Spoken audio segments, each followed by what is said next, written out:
mga date ni Catherine Bernardo at Mayor Mark Alcala, kaya walang resibo dahil sa NDA o Non-Disclosure Agreement. Yan po yung ating bibigyan ng komento, reaction, opinion sa araw na ito. Ako po ang inyong lingkod, Tagapanood TV. Isang mabiyaya at masaganang araw po sa ating lahat at welcome back po dito sa ating YouTube channel at Facebook page. Sa mga hindi pa po nakapag-subscribe dito sa ating channel, huwag niyo po sana kalimutan na mag-subscribe at i-hit ang notification bell para ma-notify ka sa mga bagong video na ating ilalabas. Kaya naman wag na natin patagalin to. Simulan na po natin ang ating reaction video sa araw na to, mga tagapanood. Let's do this!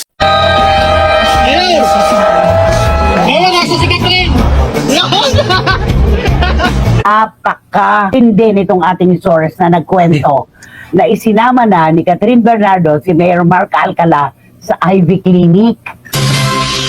Relasyon nila Catherine Bernardo at Lucena City Mayor Mark Alcala, unti-unti na daw nilang inilalantad ngayon sa publiko? Catherine Bernardo isinama na si Mayor Mark Alcala sa Ivy Clinic. Ito ang revelasyon ni Christy Fermin sa kanyang programa ngayong araw sa Christy Ferminute, kung saan ayon daw sa kanyang mapagkakatiwalaang source, ay nakita daw si Catherine Bernardo na nagpunta sa Ivy Clinic kasama ang kanyang rumored boyfriend na si Mayor Mark Alcala. Apaka-hindi nitong ating source na nagkwento na isinama na ni Catherine Bernardo si Mayor Mark Alcala sa Ivy Clinic. Subalit wala daw resibo gaya ng pictures at video nang magtungo sila sa Ivy Clinic na magkasama dahil nag-request daw si Catherine sa Ivy Clinic na wag silang kunan ng video at pictures. Pero ayon sa isang mapagkakatiwalaang source, kitang-kita daw niya mismo na kasama ni Catherine Bernardo ang kanyang rumored boyfriend na si Lucena City Mayor Mark Alcala na magtungo ito sa Ivy Clinic para magpa-facial. Hindi ko po pwedeng itakwil ang aking source. Ayun na. Nagsasabi siya ng katotohanan at nakita talaga sila doon. Oh, yun yun. Ayon pa sa source, ipinakilala na daw mismo ni Catherine Bernardo si Mayor Mark Alcala sa kanyang mga kaibigan kabilang si Doc Ivy. Nagpakita na di ba, pinakilala na ni Catherine si Mayor Mark sa mga kaibigan doon sa clinic. Ano kaya ang pagpapakilala? Baka naman, ay, this is Mayor Mark Alcala of Lucena, my friend. Matatandaan na sa nakaraang vlog ni Ogie Diaz, nakita daw ng isang source na magkasamang pumunta sa isang restaurant sa BGC, sina Catherine Bernardo at Mayor Mark Alcala, at ipinasara daw ni Mark Alcala ang buong restaurant at ipinakuha ang lahat ng mga cellphones ng mga empleyado ng restaurant dahil bawal daw silang makunan ng video at pictures. Nag-dine out sa Trin, tsaka si Mayo. Nasara daw yung buong restaurant. Lahat ng mga cellphones ng mga staff and crew, kinuha daw para wala talaga makakakuha ng picture. Kaya din daw walang resibong lumalabas sa social media na magkasama silang dalawa ay dahil nagkaroon daw ng non-disclosure agreement ang lahat ng taong nakapaligid sa kanila na bawal silang kunan ng video at pictures.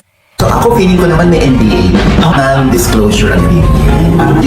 Ipirma ka sa kasunduan, strictly confidential ito. At Subalit maraming sources daw ang nagkumpirma na totoong magkarelasyon na ang dalawa.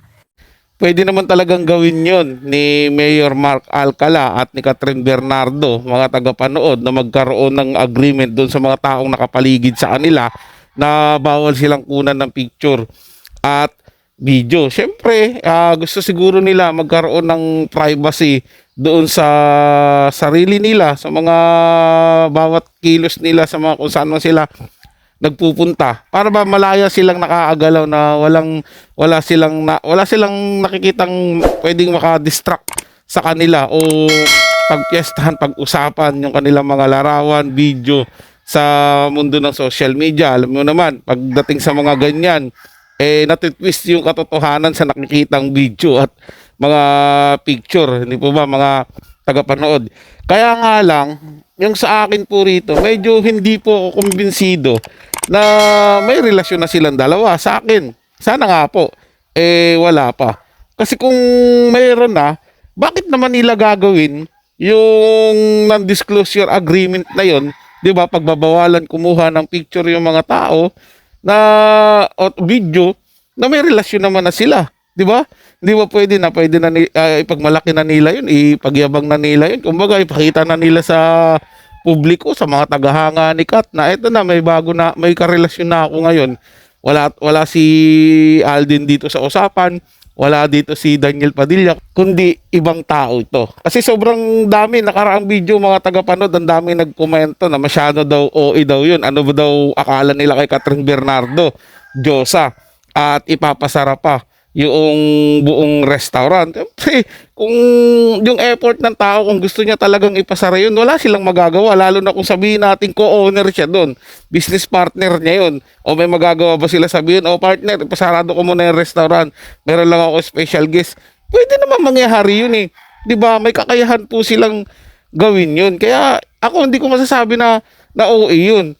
'Di ba? Yung mga tao talaga mahilig sa intriga eh. Sa halip na ikatuwa pa nga yung ginawa ni Mayor Alcala pagdating sa pagbibigay ng malaking atensyon at pagpapahalaga kay Catherine Bernardo, wala pa. Masyado pang iniintriga at maraming sinasabi sa halip na matuwa. Ganun po talaga siguro yung mga taong mapait yung buhay at naghahanap na lang din ng kapaitan doon sa ibang tao at hindi na nagiging masaya. So yun lang po mga tagapanood. Ito ay comment at opinion lamang. Wala pong personalan. Paalam po at mabuhay po kayong lahat. Maraming salamat po sa inyong panunood.